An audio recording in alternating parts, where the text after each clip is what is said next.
বলিউড অভিনেতা সাইফ আলী খানের ওপর হামলা হয়েছে।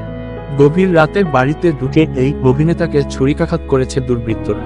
আহত অবস্থায় হাসপাতালের ভর্তি সাইফ। পিটিআই এর বরাতে বিভিন্ন ভারতীয় গণমাধ্যম খবরটি নিশ্চিত করেছে। জানা গেছে, গতকাল বুধবার মধ্যরাতে সাইফের বান্দ্রার বাড়িতে একদল দুর্বৃত্ত ঢুকে পড়ে। সে সময় বাড়ির সবাই ঘুমাচ্ছিলেন।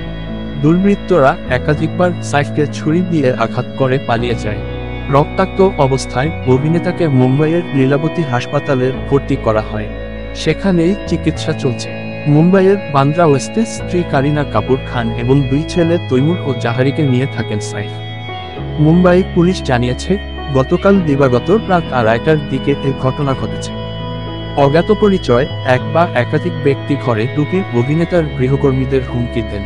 এ সময় সাইফ সেখানে গেলে হামলা হয়। ভারতীয় গণমাধ্যম হিন্দুস্তান টাইমসকে লীলাবতী হাসপাতালের প্রধান নির্বাহী নীরজ উত্তমনি বলেছেন, দিবাগত রাত 3:30টা নাগাদ লীলাবতীতে নিয়ে আসা হয় সাইফকে। তার শরীরে 6টি আঘাত রয়েছে, যার মধ্যে 2টি বেশ গভীর। একটি আঘাত তার মেরুদণ্ডের কাছাকাছি। আমরা তার অস্ত্রোপচার করছি। তার অস্ত্রোপচার করছেন neurosurgeon Nitin ডাঙ্গে, cosmetic surgeon Leena Jain ও আবেদনবিদ নিশা গান্ধী।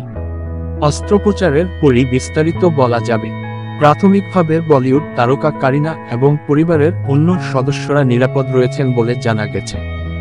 নিছক চুরি না অন্য কোনো কারণে হামলা, এটা এখনো নিশ্চিত নয় পুলিশ।